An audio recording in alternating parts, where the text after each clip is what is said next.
That's good. That had them laughing anyhow, yeah.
No truth there, Commissioner. A lot of truth to that. Yeah, it's Florida.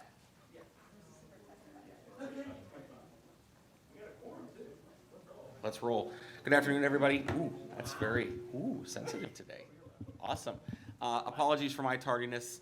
By my clock, it's 2:01. I'll go ahead and call to order the Jacksonville Housing Authority Board of Commissioners meeting for Monday, February 27th.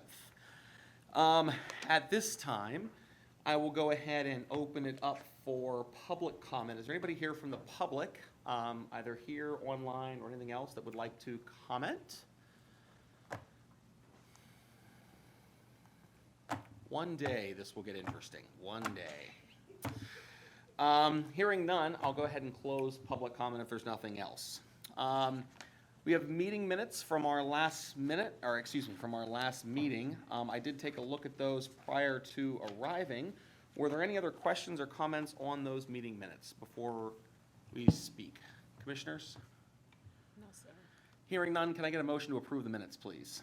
I make a motion, Mr. Chair. I have a motion to approve the prior meeting minutes. Can I have a second? Second, is there any discussion? All those in favor signify by saying aye. Aye. Any opposition? Hearing none, the minutes are approved.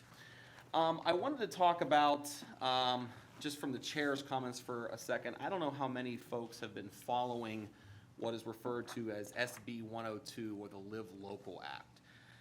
In your board packet, you should have received a draft of a letter. This was a letter that I put together along with Mr. Alexander's input and then also running it by OGC, which documents some thoughts I had relative to SB 102. For as a quick summary, SB 102, or the Live Local Act, is an act that's being introduced to the Florida House and Senate, should be voted on here, or at least brought to the table or to the floor in this next legislative session. And long story short, what it does is it grants certain incentives to private party developers to develop alongside nonprofits, affordable housing. There's opportunity for real estate tax exemptions. There's opportunities for enhanced funding. What it did not do, in my humble opinion, was elaborate on how a housing authority could participate in that sort of an engagement. So this letter, if you've had a chance to read it, basically outlines some things that, in my review of the bill, are not addressed or are silent or could use clarity on. So, a lot of that deals with, being able to participate in a joint venture, being the organization that gets a right of first refusal on these surplus land funds, making us the party. There's a local ordinance that could be adopted by the county that needs to be overseen, making us the party to be able to oversee that ordinance and the implementation around the affordability components. So what I wanted to do is offer this to the board today for discussion, and assuming, how that discussion goes, or ask questions or comments, we could look to approve via resolution, approve the letter and support the letter that would be sent out to the legislative, to the group, so we could attach that to the actual letter. Are there any questions, comments, thoughts on this? I know it's a lot to throw at everybody last minute. Was this circulated with the board packet? Yes, yes, Thank it you. was.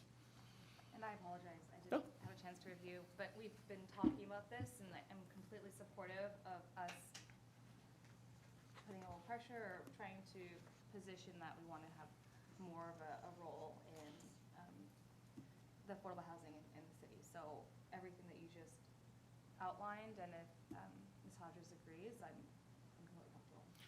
Yeah, and I will say for Ms. Hodges' benefit, Ms. Hodges doesn't agree or disagree with anything. Ms. Hodges reviews to make sure we're not overstepping our legal authority, and there's nothing legally, materially inaccurate in the letter. Correct, Ms. Hodges? Yeah, not policy. What want to advocate about the town has totally your policy. Yeah, it's a policy call on our behalf. To that point, though, and I'm happy to go down through the points, again, this is something that I've been following quite closely. Not that that should, one way or the other, say you should or shouldn't, but it's something that when I looked at it, I went, again, the group that's supposed to be the vanguard of affordable housing, there's not really any mention of that group, not just in Jacksonville, but across the state in this bill, which I was kind of like, that it doesn't really match, so.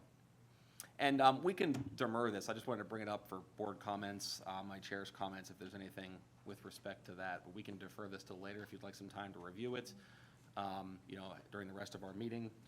We can certainly do that.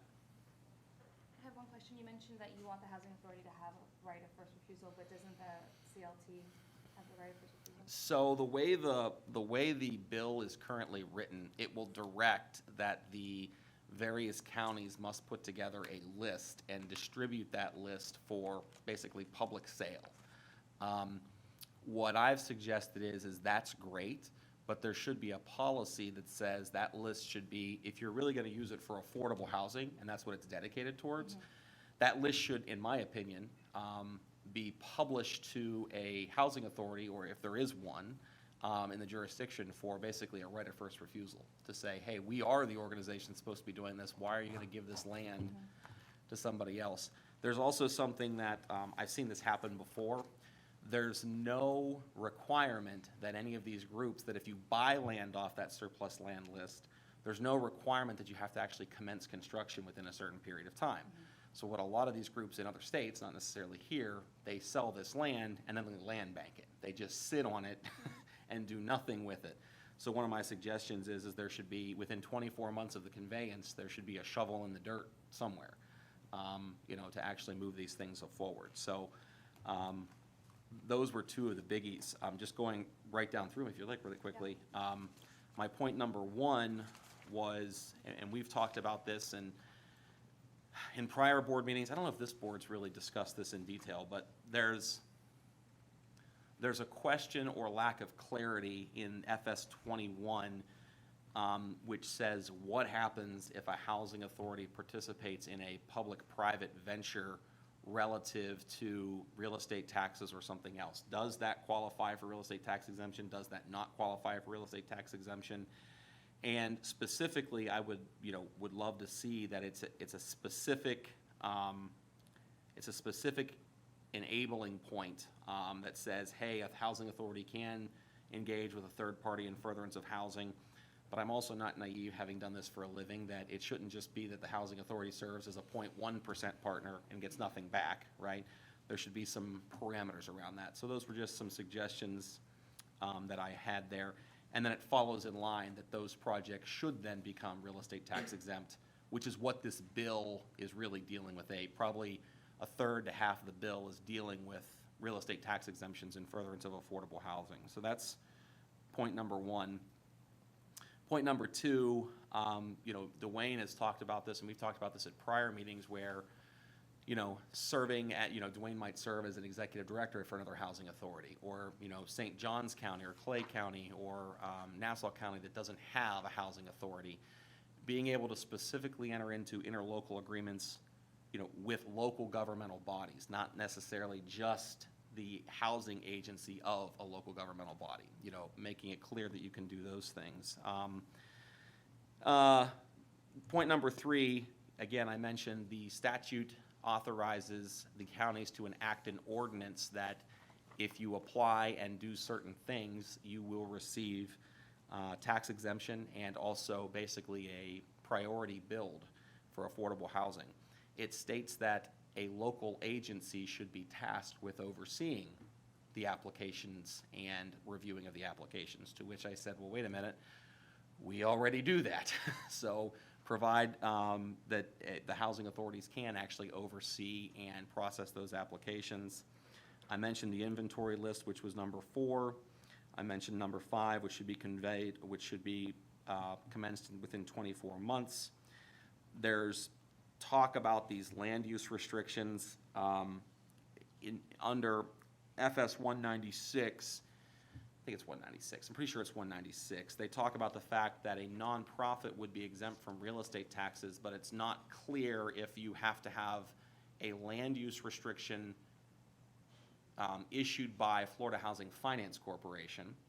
And so part of the issue is that you've got assessors across the states that will take the position, well, even though you are an affordable housing organization, you've restricted your land, actually more restrictive than what would be required in certain LIHTC transactions, because that land use restriction was not issued by Florida Housing Finance Corporation, you are not automatically exempt. To which I've said, I don't think that's the intent of what the legislature was getting at. So clarifying that, why is that important to us? Ability Housing that we could partner with, other nonprofits that we would partner with and work with would then be exempt. I see there's question marks on my letter.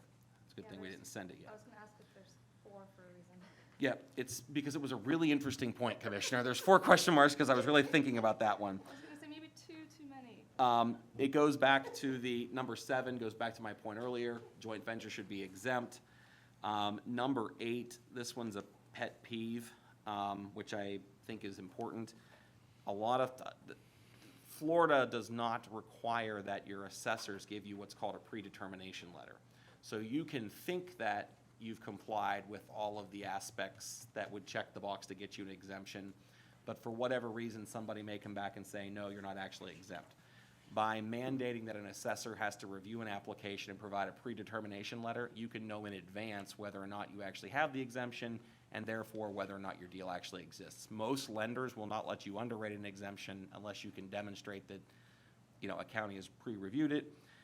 And then, last but not least, FHFC, which is Florida Housing Finance Corp., they will be an organization which is required to review certain applications for other types of exemptions. My point there is they wanted to have a window for those types of applications. However, a window is a very difficult thing to pursue in real estate world because deals are rolling. It's not always that you can fit within that 90-day window, and as a result, you could have deals that die on the vine because you're waiting for that 90-day window to open, and then FHFC doesn't get back to you in time, or there's a backlog or whatever. So my recommendation was basically a rolling submission as opposed to a window. So.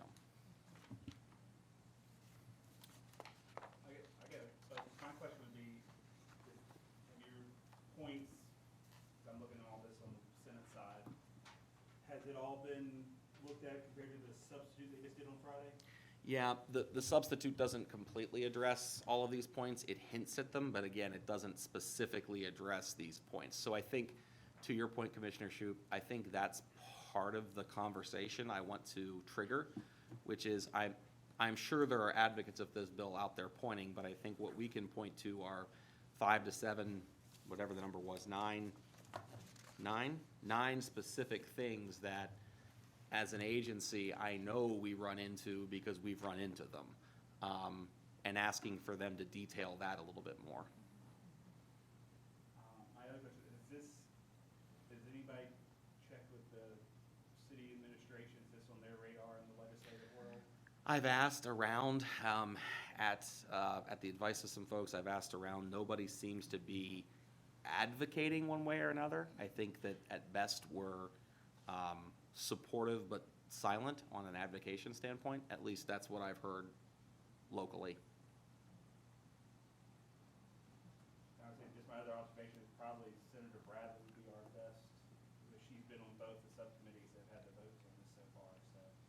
I would think, and if the board authorizes this, one of the things that I would then want to direct Dwayne to do is to reach out to the folks on this letter, anybody that, we have dealings with from a legislative side, to make sure he contacts them and says, hey, I want to make sure you've seen the letter. Call us if you have questions, call us if you want to communicate with us. Again, I think this is one of these once-in-a-lifetime opportunities to have a say in something that could actually directly impact this agency. So I figured, why not?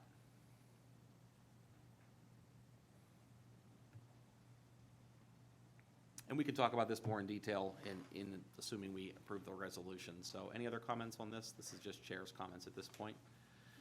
I have 2 more items which I will open up as they're not on the agenda. I will open them up to public comment. The first is Mr. Alexander's, give me 1 second, where is it? Mr. Alexander's review. I did receive most, if not all, of your reviews. I am still tabulating those and making sure that we're all talking the same way. There's nothing to present at this point. However, I will say Mr. Alexander did his self-review. In the next week or so, I'll be circulating the full packet along with kind of a summary of what everybody's put together. Overall, I don't mind saying, which will be reflected in the packet, Mr. Alexander was very well received. Certainly appreciate what you've done for us. But since it is a public matter and I haven't had a chance to consolidate everything, I didn't want to give a varying degree of everything today. So court's helping me to consolidate all that information, so I have a chance to review it with Mr. Alexander and present at the next board meeting a formal set of recommendations. We are faster than we were last year, but still behind the 8 ball. So we will continue to be better about that, Mr. Alexander, so my apologies. Next on my list, I'm going to add, which this will be a discussion which we need to have. So last week we had a letter from a Ms. Jackie Harris that was presented, as well as communications. I believe she spoke during public comment.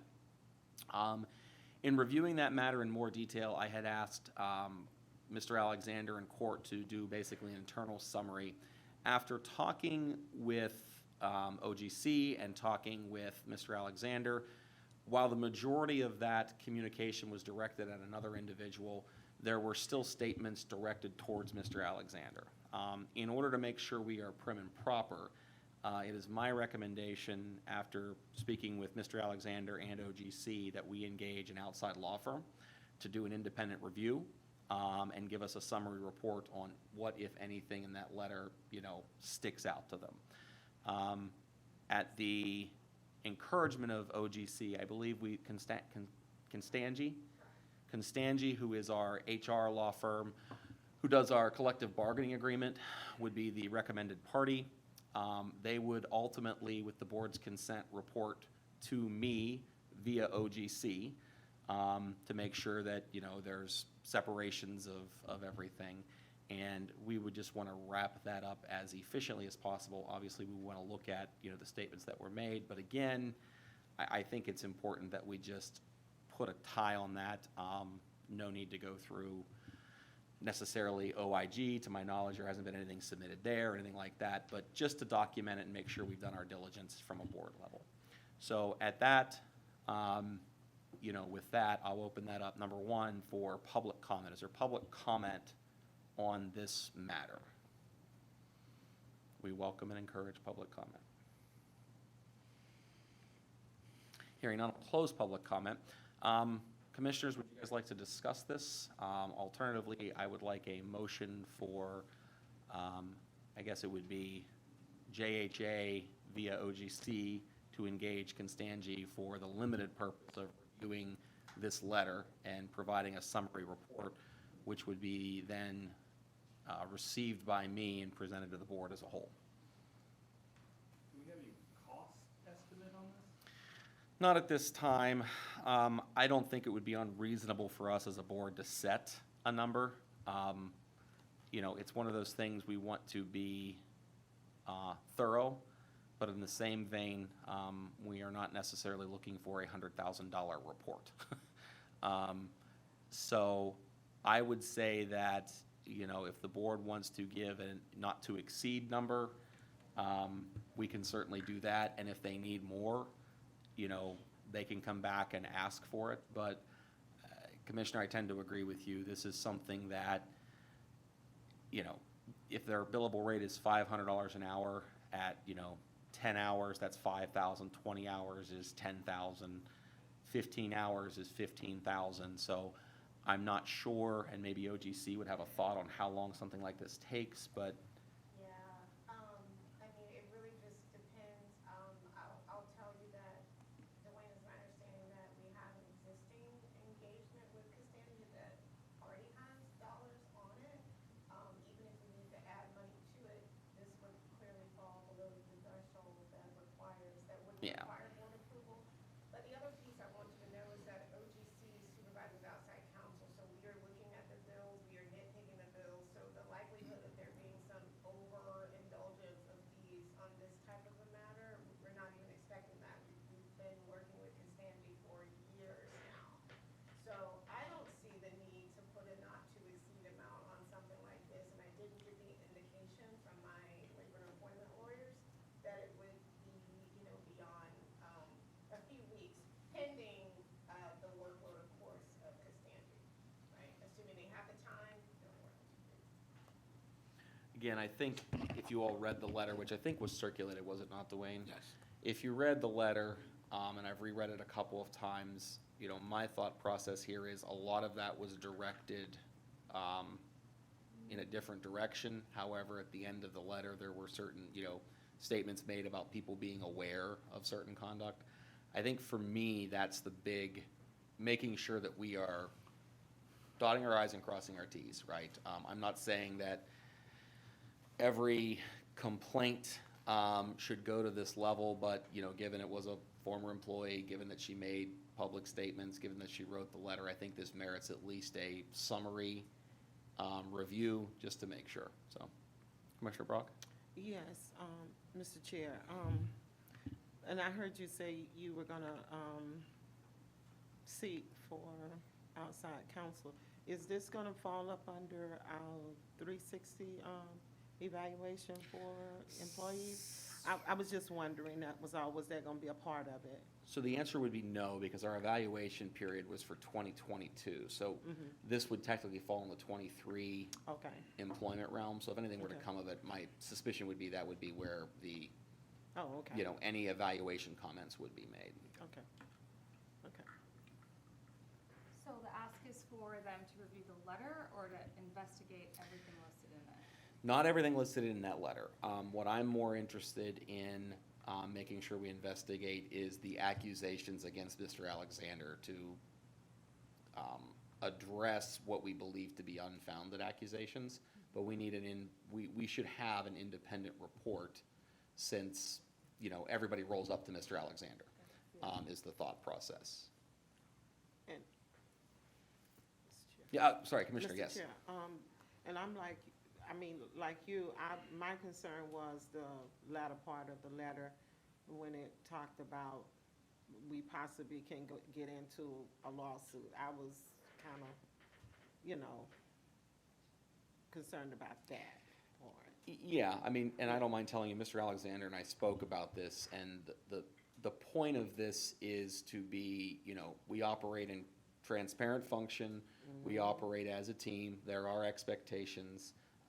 You know, we all believe that there's nothing that will come of this, but that's all us sitting here making a statement and not having a third party say, we agree with you. So with that, I think, you know, to me, this is something we should do to be proper in furtherance of our fiduciary duties as the board. You know, and I have my thoughts on how this will ultimately end up. But that's something we need to confirm with an outside party. From the financials idea, you know, we don't know what we want to do is, could OIG do it for free? Unfortunately, we have a potential conflict with OIG and OGC, not to mention, from my perspective, I would rather, before we refer it to that, which in my mind is a little bit more of a bigger step, I'd rather do a third-party investigation to see if the board needs to make a determination to refer it to that step. I am loath to involve OIG in something that may have, you know, no merits whatsoever. That's not something in my opinion, that's not something this board needs to subject Mr. Alexander to, unless we find that there's merit to the accusations. Yeah, I just was thinking instead of paying Costangi, OIG do it for free, but I'm good either way. Any further? So I think what I'd like to do is, if I could get a motion to approve me as board chair on behalf of JHA to work with Costangi to generate a third-party report relative to the letter sent by Ms. Jackie Harris, I think is what I need. Is that broad enough, Ms. Hodges? Yeah, it's broad enough, and to answer Commissioner Harewitz's question, it will, if it warrants an investigation, in other words, interviewing, the same sort of work that OGC would normally do, the law firm would do that, and it will always be with the oversight and supervision of Office of General Counsel. Yeah. Yeah, that's what I'm saying. Make a motion? So we have Second. a motion and a second. Any further discussion? Hearing none, I'll call the question. All those in favor signify by saying aye. Aye. Any opposition? Hearing none, that motion also passes. I believe next is the. Motion's not how that chair. At this point, I believe we have agency financial overview by Mr. Lohr. Yes. Good afternoon, Commissioners. The Finance Committee met and we reviewed the financial statements as of January 31st, 2023. This is our fourth month of the Housing Authority's financials, so we're a third of the way through already. And it's also the first month of the fiscal year for the RAD properties. So looking at our operating income by source, after the first month, our total operating income by source is $2,678,264.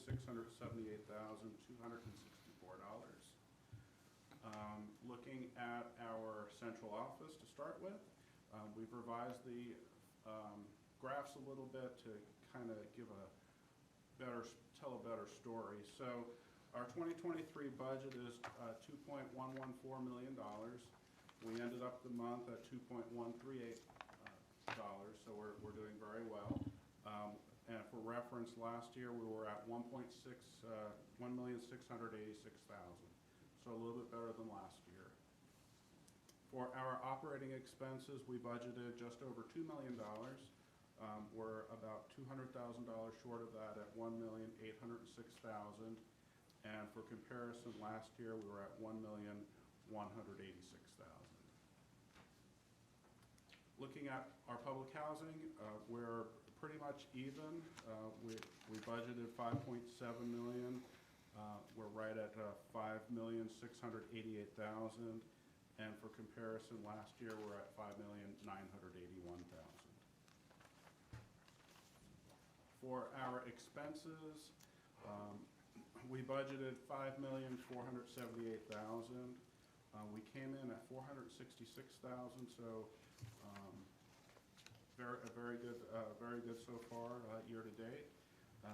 For comparison, last year, we were at just over $5 million. For our Section 8 program, our income, we budgeted at $2,349,000. Our income is at $3,394,000,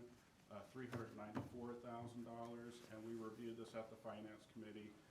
The revenue number also includes the mod rehab program and the single room occupancy program.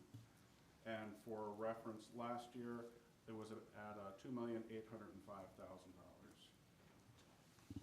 Looking at our expenses, we budgeted $2,218,000. We ended up the month at $2,750,000. And in comparison, last year we're at $2,814,000. For our Gregory West property, we budgeted $547,000 for revenue. We ended up the month at $529,000, so a little bit less than budget. But last year we're at $516,000, so our income is up over last year.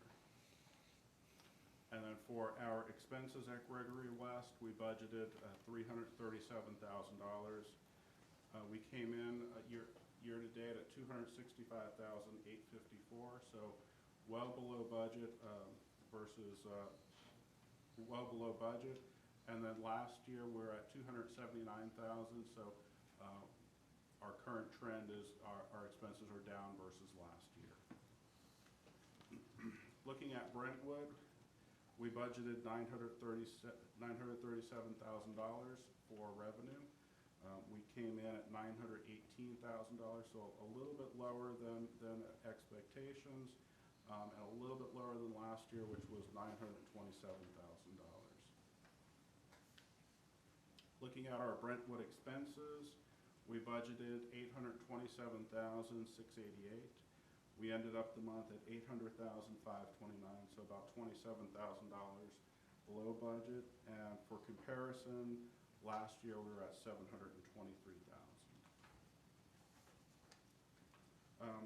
Looking at our reserves, we ended the month right at $51 million. Of that $51 million, about $20 million is unrestricted, with the other $30 million restricted to public housing in Section 8. And then every month we look at our quick ratio and our MENAR. Our Victory Point property is doing the best with our quick ratio. We're at 24, which is excellent. And they also have the highest MENAR at 23.63. HUD gives us full points for everything over 4. So all of our properties would get full points on our scoring. And for comparison, our average MENAR is 13.61, which means we could operate for over 13 months without any additional operating subsidy. Looking at our RAD properties for January, this is the first month of their fiscal year. Starting with the Waves, we budgeted $151,979 for income. We came in at $147,250, so about $4,000 less. But we were up over last year, which was $146,079. For our expenses, we budgeted $95,684. We came in low at $79,389, but that was up over last year, which was $59,385. And then for Centennial Towers, our budget is $146,966. We came in at $147,091, so just a little bit above budget. And last year, for comparison, we're at $146,079. So very, very close year over year. For our expenses, we budgeted $93,625. We ended up the month at $90,075, so about $3,500 below budget. And then for comparison, last year we were at $78,000. For Hogan Creek, we budgeted $134,859. We did really well and came in at $137,750. And then in comparison, last year during construction, our income was at 88,895. And then looking at our expenses, we budgeted 76,469. We ended up the month at 110,277. There were a lot of one-time charges in there due to the finalizing of the construction and the grand opening at the property. And then for comparison, last year we were at 62,483. Any questions? Thank you, Dennis. I remember we talked about this in the finance meeting, but when we have a large variance in expenses year over year, it's because you expected to have more units occupied? Is that what it was? On which one specifically? Whenever, I think there was an answer for the majority of them when there was a large increase in expenses in the budget, year over year. What drives that increase? Typically, we're expecting a certain level with our contracts, maintenance. We kind of budget it based on last year, and this year may not be the same as far as that's concerned. Occupancy does have a lot to do with it, like Hogan Creek. There's more occupied units, so the expenses are a lot higher. I would just add, I think finances look good. It's always good bringing more money you're spending. And I don't know how else to say this. I can, on those spreadsheets, and we're talking about the numbers and what it is, I can sit and read that myself. I personally don't need, I haven't in the board time to spend that time just reading the PowerPoint to it. I would like to hear maybe what is causing that variance and just some, hey, this is what this, we see what this is, but just tell us what that really is. This expense, these three expense lines were over budgeted and under, or whatever. That'd be helpful to me personally, but whatever else would do. I agree, and I think that's the direction that we're going with the change and really looking at variances, and I completely agree. And thank you to Dennis and team for all of the adjustments. So I have just two quick ones unless somebody else has any comments. One, this packet was very helpful to me, the balance sheet packet that I got. The one that just sticks out like a sore thumb to me is the accrued pension liability. It just hurts. I remember talking about this during collective bargaining. Have we captured and set aside for our accrued pension liabilities, or are we still, we have a plan that pays current over the long term? Remind me how we are addressing that accrued liability. We have, I believe we pay it current over the long term. Current over the long term. So as the money comes due every year, we make the payment to the to the pension plan to cover our obligations. Do we have like a rough, I don't even know how you do that, like a rough schedule of what those payments are every year and, you know, what we think they're going to be going into the future so we can I can look forecast? at what we have for the next meeting. I believe we get something from the pension office every year that tells us how much it is specifically. for the year, or like as it grows, or both? Yeah, there's a section that goes into future obligations, Yeah, and that's what that pension liability is based on. yeah.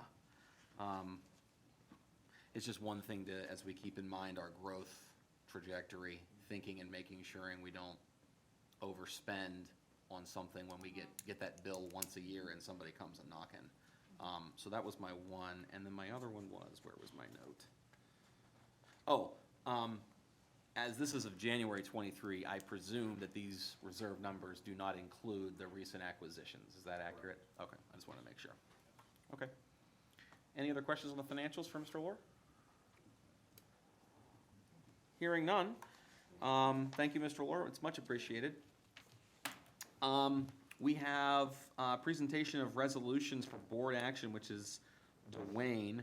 I believe these were all run through committee, sans or not, JHA 11, having all to do with service contracts and expenses. Is that accurate? That's correct. And 08, 07, 08, 09, and 10 was taken through the finance committee.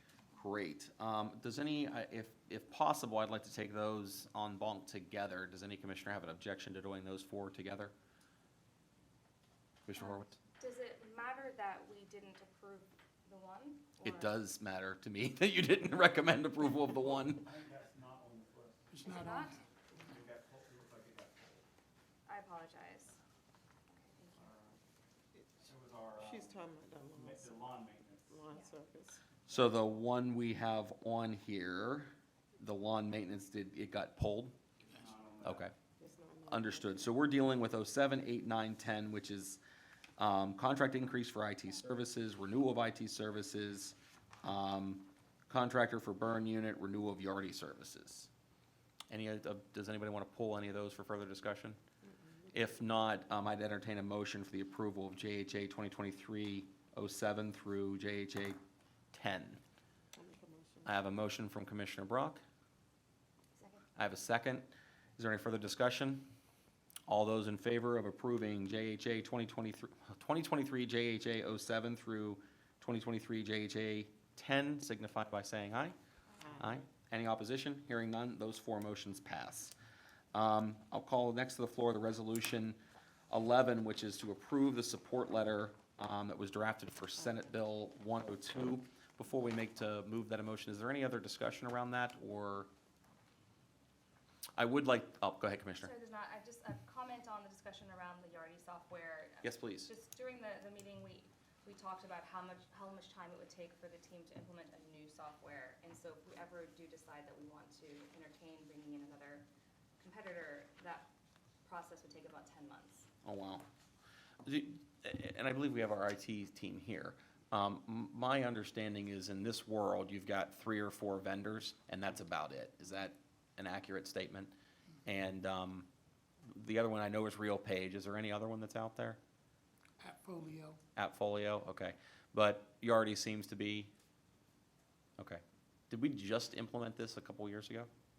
No, Yardi's been around for years here. Oh, it has? Yes. Okay. Interesting. Is there, I guess you've got me going down a rabbit hole now, Commissioner. Is there a thought process that we may want to migrate to a different system?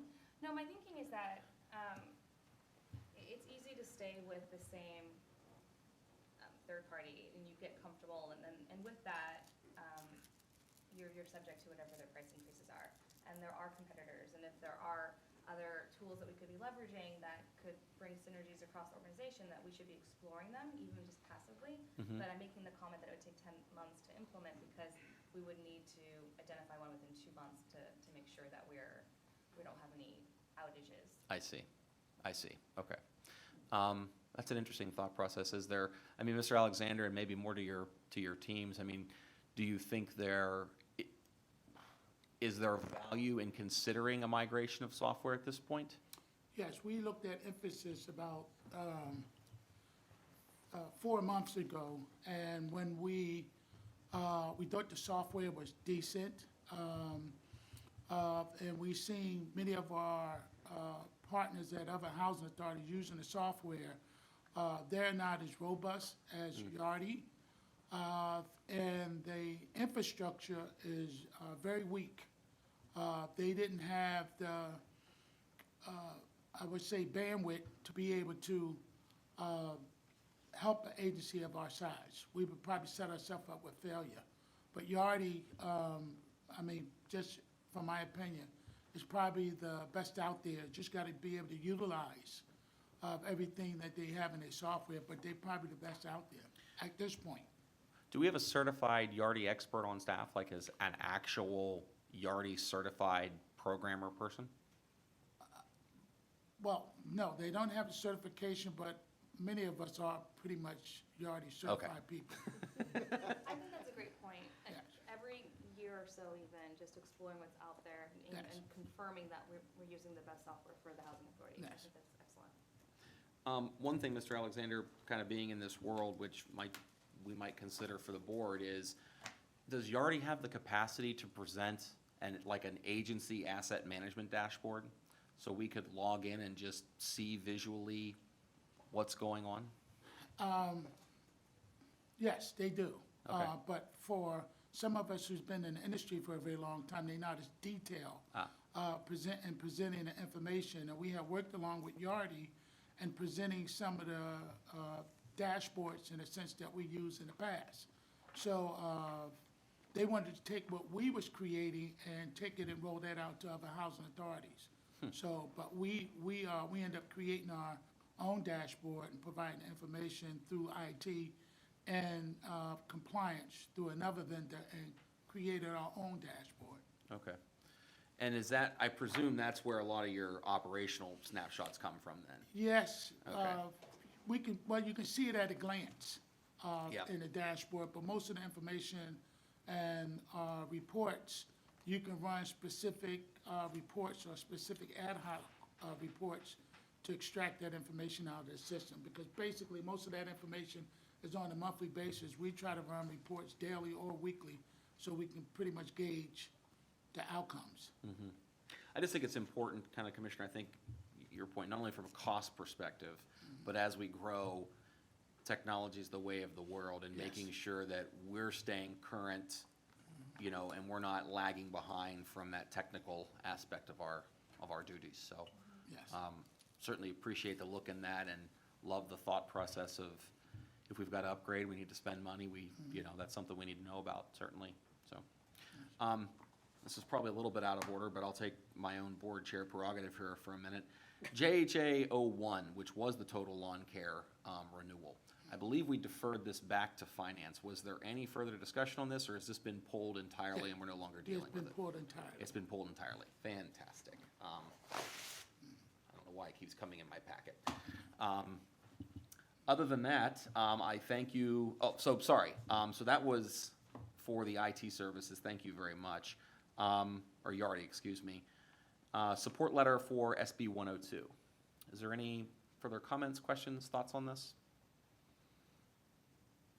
Hearing none, can I get a motion to approve JHA 11? I have a motion to approve JHA 11. Isn't there some edits still needed Yeah. to the letter? I think we'll clean it up. This is Oh, yeah. it's to approve support for the letter. Yeah. So I guess we can clean up the letter, or we can, grant authority for me to finalize it and then send it. Oh, okay. Does that work? I'm looking at the resolution, it says that the resolution's is attaching as what we're approving to send out. That's where I'm. Yeah, you just need to include in your motion that there's authority to make technical changes to the letter, typos, typographical, clerical type Yeah. changes. So we have a motion. Can I get a withdrawal of that motion? Withdraw. You already did amended. Yep. So now I'm asking for a motion to approve JHA 11 with, With the authority of Cleaning. Dwayne to work with the chair to make any sort of grammatical, clerical type changes. Scrivener changes to the letter. So I need a motion to approve JHA coupled with, or adding that the board chair, under the resolution, the board chair working via Mr. Alexander will finalize the letter to address any Scrivener errors. Yes. So moved. Thank you. I have a motion. I have a second. Any further discussion? Hearing none. All those in favor signify by saying aye. Right. Any opposition?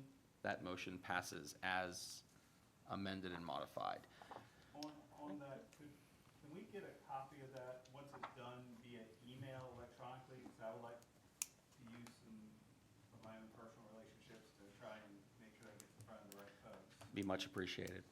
And I would say to the rest of the commissions, while I sort of see this as part of my chair duties to monitor for stuff and then make these recommendations, if you guys see stuff in this legislative session coming up, or frankly, anywhere that you think we need to address with something like this, I'd encourage the board to let me know. I'm happy to look into it, do the research. It's kind of what I signed up for as board chair. So I think it is important that we make our voice heard. So, but yes, I'll make sure it's electronically delivered. Okay, Mr. Alexander. Yes, sir. Thank you, Commissioner. I did pass out the operations report, so everyone had that in their report. If they have any questions, they can always reach out to me. In terms of public housing, we did have a program, we're putting back and front porch lights in all our communities. Currently, we have Victory Point and Durkeeville right now, and we're about 77% completed on that project. In terms of Southwind, we had problems or issues over there with the steps, which wooden steps that's been there for years. We installed 14 wooden, replaced 14 wooden staircase, and that job is currently completed. And a while back, we received $123,000 from HUD in the form of we was awarded a grant to replace the carbon monoxide detectors in all the communities. That has been done 100%. The job is completed. And since last month, we had 5 reacts of inspections, and our scores are as follow. Oaks at Durkeeville received a 90. Twin Towers received a 98. Southwind Villas received a 95. Forest Anders received an 86. And Brentwood received an 82. So all the ones that receive 90 or better will not have an inspection for the next 3 years, and the ones that have inspection and 80s will receive one in 2 years. In terms of utilization, there's been a big push to lease up the ACV to get the vouchers out there. We have a scheduled briefing next week. We are anticipating 300 people attending that briefing. The current utilization number is at 93. Our VASH is at 74. We had 2 meetings with the director from HUD, and we had a meeting with the regional director from VASH, and we also had a meeting with the regional director from the Directors of Veterans Integrated Services Network, and we talked about the urgency of the lease up for the VASH program, and the key to that whole program is referrals. So we have made some progress, but we only had 2 meetings. We're looking to push that forward to increase the VASH numbers over there. In terms of our mainstream program, finally we leased up 100%. And in terms of our EH, which the emergency housing vouchers, we leased that up 100%. Our auditors will be scheduled, our audit, they're here now. Birmingham Hopkins are here now. They are expected to be completed, and expect to be completed in April. As you know, the audit is not due into HUD until June, so we way ahead of the schedule. I also had a meeting with the city. I met with the Deputy Chief Administration Officer and the Director of Strategic Planning on a possible partnership. What came out of a couple meetings that we had, and the direction the Housing Authority is going, and what the city is trying to assist in affordable housing. I'm working on a PowerPoint to present to them. At some point, we may be sitting down with the mayor, which I'm hoping that you'll be able to sit down with us as well, Commissioner, to give that presentation. On a good side, we closed with JBW on Friday. We are the recipients of 20 brand-new homes. They have given us the addresses to 10 more, in which we are scheduling appraisals for those now. But that project did close on Friday. The team did an excellent job. General Counsel did an excellent job. I want to acknowledge Ms. Lezekia Hodges. She was adamant on the phone calls, as well as Mr. Reynolds, our new engineer, and as well as Mr. Mitchell. Single-handedly, they went and inspected every single unit and followed up behind each one of the appraisers to make sure that the units were in tip-top shape. We're anticipating a closing date sometime the first week, possibly the 6th with Chase. We have to get moving on that. Some things we have to follow up on to get that, to aggressively get to that date, but that's moving along. I did mention before about Opportunity Housing. They came and gave a presentation. They're working on the 50 units. We looked at the 50 units. We're moving forward with that HAP contract. was just gonna That's say, within our limits. Mr. Alexander, that's a HAP. We don't Yeah. own those, correct? No, we don't know that. We're just gonna service them via HAP contract? Yes. Okay. Yes. And in the pipeline, we have been getting swamped with phone calls from developers and owners of these complexes. So it's coming two ways. We get phone calls from developers who wants to build on land, and then we have individuals who own properties. And we totaled up in the pipeline that these are deals we're looking at, the first two Normandy Townhomes and JWB. Those have been approved by the board, but we have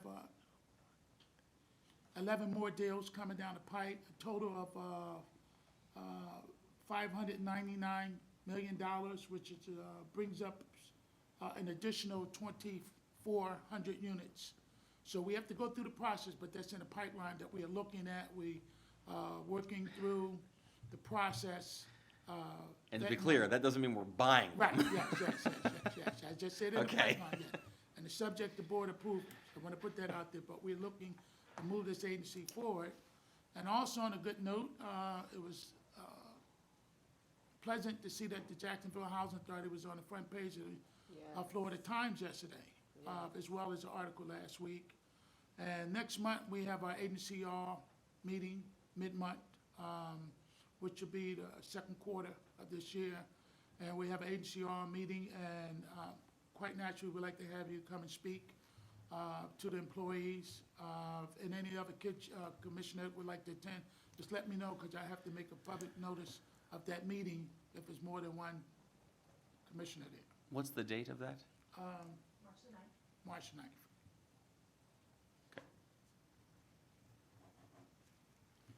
And that concludes my report. Thank you, Mr. Alexander. Commissioners, any questions for Mr. Alexander this week or this month?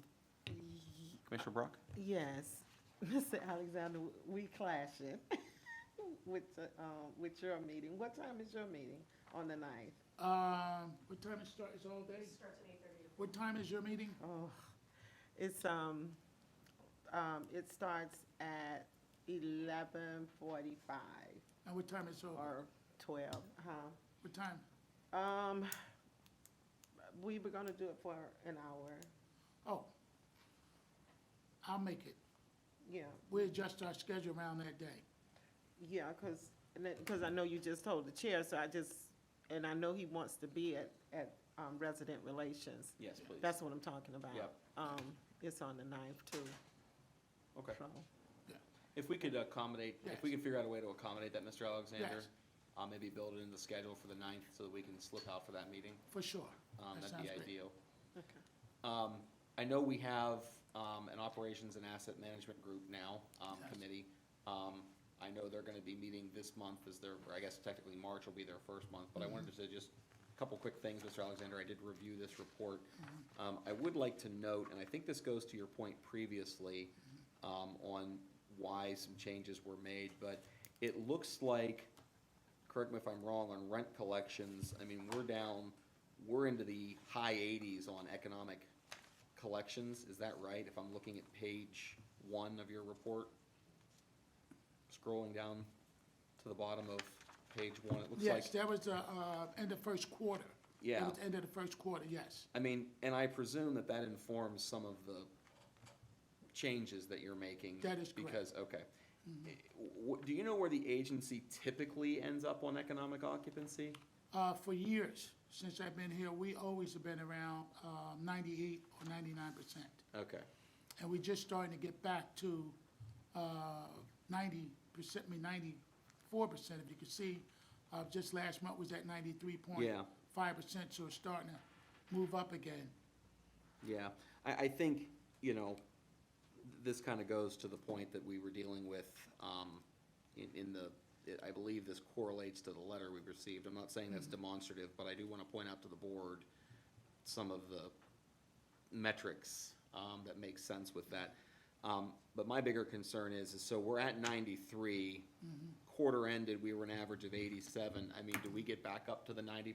Because I think our entire COCC, central operating, was based on a more stabilized, higher collection ratio, which ultimately means fees to us. Yeah, I think we'll make it up over the next couple quarters. Okay, And typically, when you're looking for rent collection, you always want to be 100%, but we know 95% is typically logical. And it's a great point that you're bringing up, because when you look at terms of unit turnaround, that was my whole point. the unit turnaround is at 12 days. So you have most of the sites that have As at the property with only 2 with Cs. We have one big issue at, with the F, which is Lindsay Terrace, which we don't actually manage that property. But with the exception of that property has been typically 100 days or more. But if you look at all of our properties, with the exception of the 2 properties with Cs, the unit turnaround time is way below HUD threshold of 10 days. HUD says it should be 10 days. Our thought process is 3 to 5 days. Yeah. But when you have those many days, so the logic is when you have those many days, you have to think about it from a financial perspective. We just got to the 12 days just recently. But prior to that, we was about 24 days all of last year, 22 to 24 days.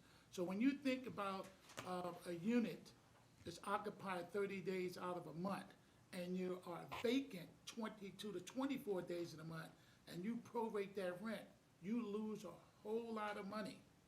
Yeah, I think, Mr. Alexander, I think this is, and you and I didn't get a chance to catch up on this when we met, but I think in looking through this in preparation for the meeting, you know, I, from my perspective as board chair, that number is critical to us as an operating agency. And, you know, if we're not collecting what we're billing, and more importantly, if we have units sitting vacant for, you know, 19, 16, 71 days, that's units that people could be living in. Yes. So I appreciate your fervor Yes. with which you're forcing that. You mentioned Lindsay as third-party managed. Who's the manager? I think it's Milestone. Highmark. Yes. Highmark.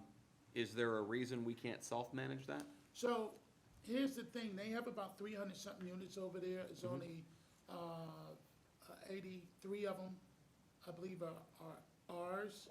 Not ours, they have residents there in public housing. I have reached out to the vice president, I spoke to the president myself several times. They have had many years since I've been here, the 4 years I've been here, they have had troubles having or keeping a good manager. The manager they have now is probably the best manager that they have since I've been with this agency, and they are doing a tremendous job of cleaning up that property.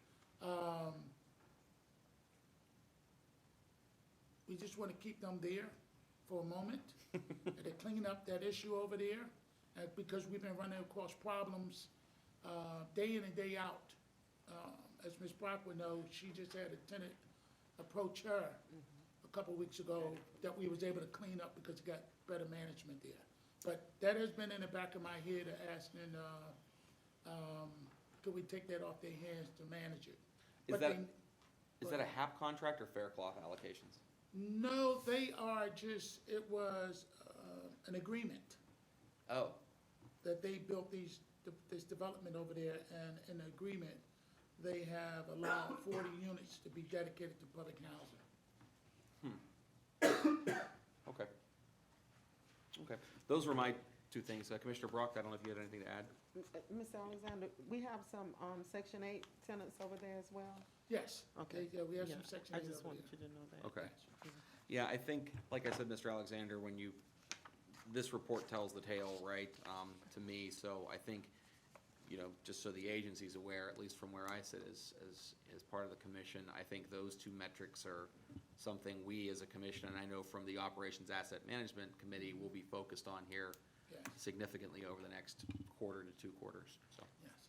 And Commissioner Brock? also, Mr. Chair, to go back to what Mr. Alexander said, we did have a resident over there that was, first of all, he is senior, and, he was stressing because they were telling him that he was gonna be evicted and all of that because of the paperwork that, not on his part, but on their part. but Mr. Alexander and myself was able, I were able to really dissolve that problem. And we got a support letter, from them thanking, the Housing Authority. Yeah. That's great. That's great to hear. That's great to hear. Okay. Any other comments, Mr. Alexander? No, I just want to acknowledge staff and Ms. Dunn, who's been doing an excellent job, as well as Ms. Court, who's our Chief Administrative Officer, who's been doing an excellent job in helping to keep all these things above water. Yeah, Mr. Alexander, it's, I mentioned in my article, once we went down this path, we had Yes. better be ready to deal with the repercussions. Yes. So thank you to senior staff, to everybody working on these things. It's a lot. We've certainly opened ourselves up to opportunity and criticism. Yes. So we just need to be prepared to deal with that. Commissioner Brock? Mr. Chair, before you close out, I have two things I wanted to bring up. Absolutely. Let's go, we'll move it into closing comments. Yes, Ms. Brock, Commissioner Brock. Okay, I didn't know if you paid attention, we had a guest that came in, probably wanted to speak. for I did. We'll open up comments. public comment here in a And then minute. I'm gonna tell you my other one. that I Okay, have. perfect. So why don't we do this? I know we had a guest that joined us.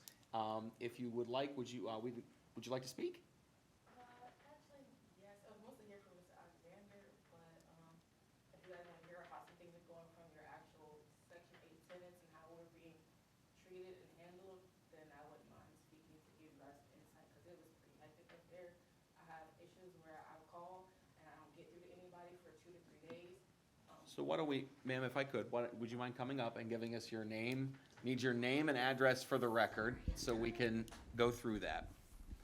And we'll go ahead and open public comment back up, so we can hear these addresses. So hi, I'm Deja Pettiford. At first, I wasn't planning on coming down here. I kind of live. Sorry.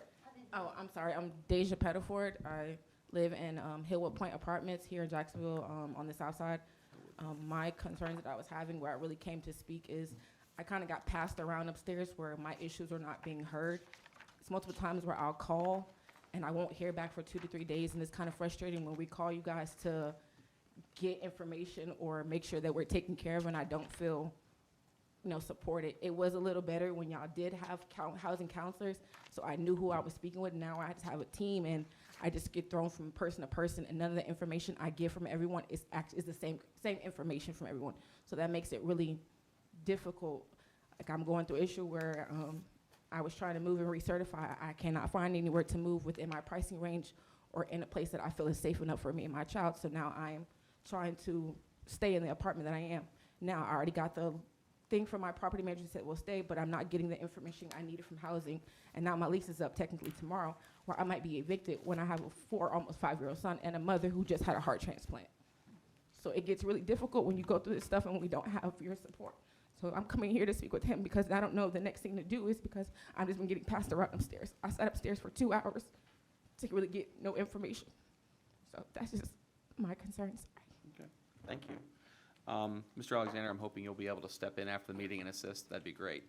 I do note that it appears, because I know she mentioned housing counselor, which was on my list of HR, so it appears you have an offer that's been accepted for that, so we will be filling that role, which should help address some of this, perhaps? Yes. Okay, fantastic.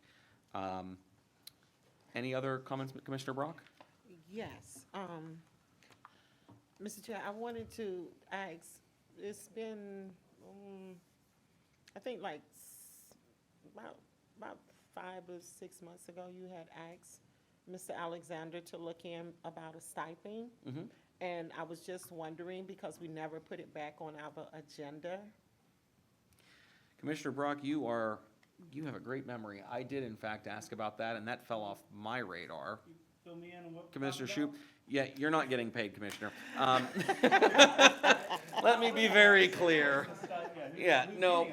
So one of the, just bringing our 2 newer commissioners up to speed, obviously our resident commissioner has different financial considerations than what we do.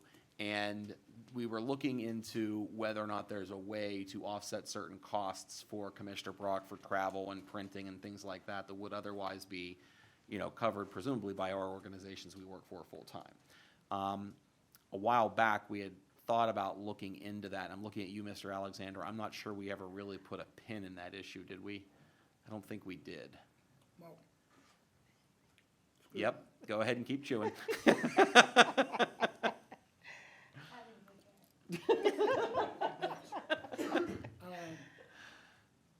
I did talk to general counsel with it, and I think we came to, close to some conclusion about what it was, as in terms of paper and all that other stuff. We just have to figure it out. I think the range, we might have had some dollar amount in there. Could you follow up with OGC and come up with a proposal for the next board meeting? That'd be fantastic. Actually, if we could run that through Finance Committee first, and then bring it to the full board, that would be much appreciated. I have a question. And Commissioner. that seems very reasonable to me, but is there not a way that Commissioner Brock can leverage resources here or at other facilities? I think that travel and gas, that's absolutely, like, we should do that. But, just for the, cost of bulk or paper, it would make more sense that we could have a space here for her or somewhere. Or does she, like I heard the word needing printing, can it not just be printed here? Or whatever it is, it's housing related. Commissioner, I mean, is that something, Commissioner, that would be helpful and useful? Oh, yeah, Okay, yeah. okay. So I think we can look into any and all of those alternatives. I think part of the, go ahead, Commissioner. And I just wanted to say, for the most part, yeah, Mr. Alexander, when I come and I ask him for various things, he does assist me when I ask. I mean, not to Yeah. go to too in detail, Commissioner, but are there specific things that we should be looking at or considering?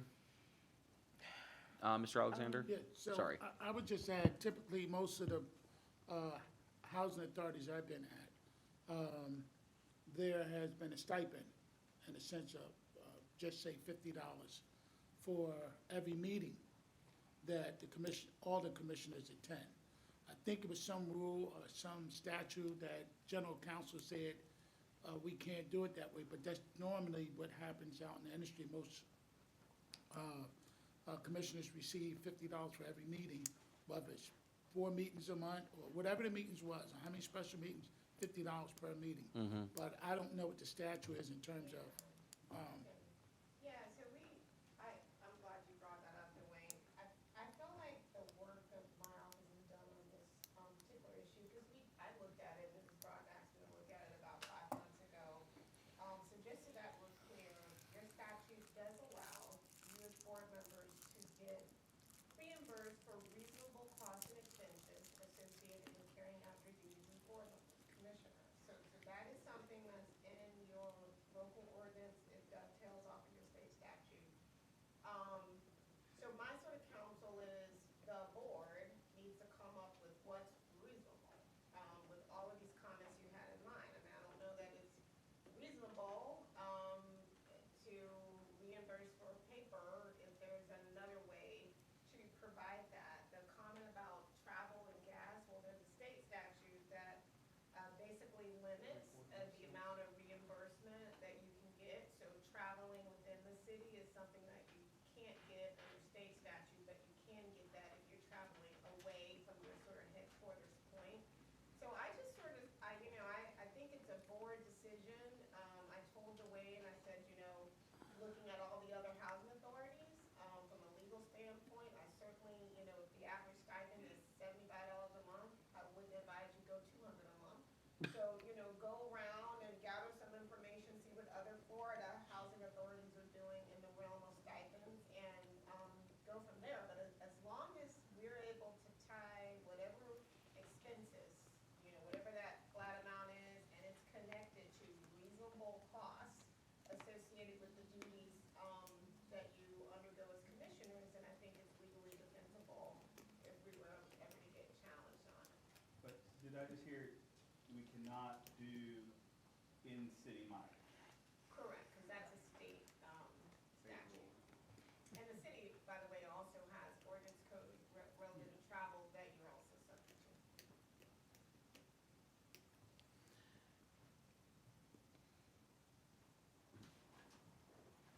So Commissioner Brock, is there, if we were to assist with sort of like the supply issue, is there still a desire, is there something else you're looking for as well?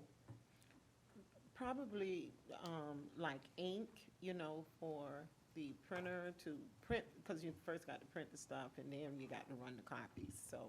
So we're really talking about a supply, more of a logistical thing than it is per se compensation to you. Is that a fair statement? Or are you looking for compensation as well? There's no wrong answer here. No, no, Well, You cannot get compensated. let me Right. rephrase. A standard meeting stipend that is reasonable to offset your expenses. Correct. Okay. So- Why don't I circle up with Mr. Alexander on this and Ms. Hodges after the meeting and bat some ideas around? Okay. Um,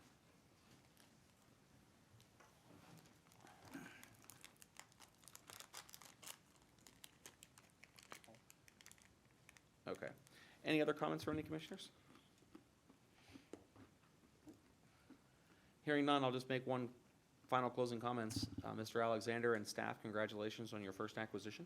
Thank you. That is a yeoman's feat. I'm looking forward to hearing by the next meeting that they're fully leased. So we'll now put that on the operations team to get that done. But absent any other comments, I will go ahead and call this meeting adjourned. Thank you very much.